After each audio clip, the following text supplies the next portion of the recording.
transformation in the role and purpose of the modern corporation. It's a transformation that has been quiet, that has been gradual, but it has been nothing less than revolutionary. A number of years ago, there was a joke that did the rounds in business schools. If there were a course on business ethics, it would be the shortest in the curriculum.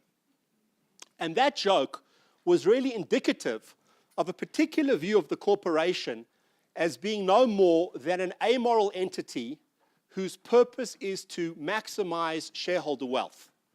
As Milton Friedman, the Nobel Prize-winning economist, put it, the business of business is business. In other words, the role of business is to make as much money as possible without breaking the law. But that view, that understanding of the corporation has transformed. Increasingly, the corporation has been seen not as an amoral entity, but as a moral protagonist.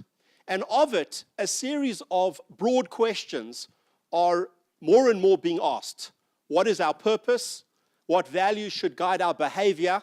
What do we owe others? Our shareholders, of course, but other stakeholders as well. Our employees, our customers, the general communities in which we operate. And to a large extent, I think, this transformation in the role and purpose of the company has been driven by the extraordinary growth in the power and influence of corporations.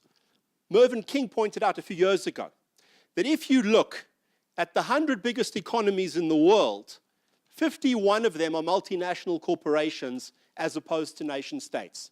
Now, of course, when you compare the revenues of companies to national GDPs, it's not exactly an apples for apples comparison, but still it's indicative of this shift. I saw a statistic a few years ago that the aggregate market cap of JSE-listed companies was double our national GDP. So when you have this growing power, when you have this growing influence, so there is also a growing responsibility.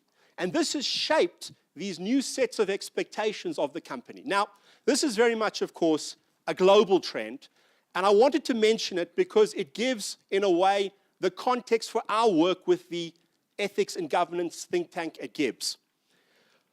What I would suggest, and I think that this has become abundantly clear, is that if this is true in global terms, it's especially true in South African terms.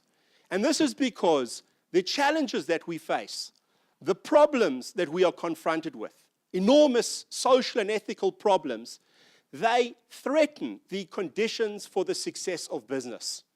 And so the role of the company, not merely as an amoral entity, but as a moral protagonist, becomes increasingly significant. At our last event, this is something that our speakers, Nikki Newton-King, Mark Lamberti, James Motlatsi, and Roel Khoza spoke about. They spoke about the kind of tyranny of short-termism, of how South African business needs to adopt a more stakeholder-related approach, an approach which is more long-term focused. And that very much is the purpose of the think tank, and I hope in part our discussion tonight to help explore and determine how can business act more as a moral protagonist and in that way help to secure the conditions for its success. That's the first point I wanted to make. The second has to do with what is called in the academic literature ethical fading.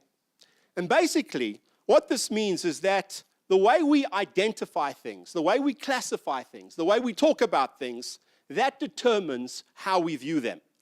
Very often, you can have an ethical issue, but because people don't identify or classify or talk about it as an ethical issue, it is denuded of its ethical dimensions. We don't see it as an ethical issue. That is what is known as ethical fading.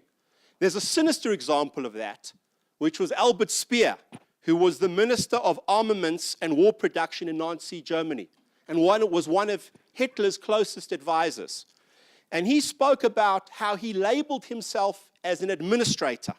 And by reclassifying his ethical choices as economic ones, he was able to dehumanize his victims and carry out or be part of those atrocities. Now that, of course, is a very extreme example, but I think that it illustrates the point, and I think that it illustrates what we mean by hard talk, which is the point of this forum, that we would like to look at some of the issues that we face in South Africa, to deconstruct them, and to classify, to describe them as ethical issues. At the discussion back in May, for example, our speakers dealt with the issue of corruption. Nikki Newton-King, for example, spoke about how corruption shouldn't be seen merely as a public sector problem.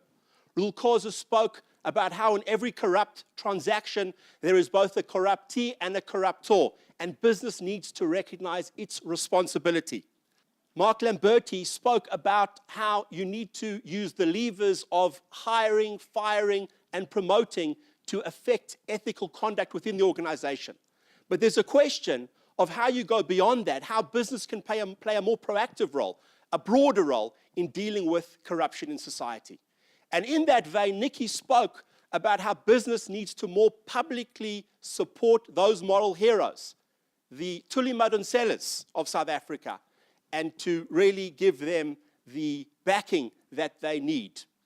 So that's an example of an issue, corruption, which we bandy around, but if we engage in hard talk, we can really start to deconstruct and understand what the ethical dimensions are.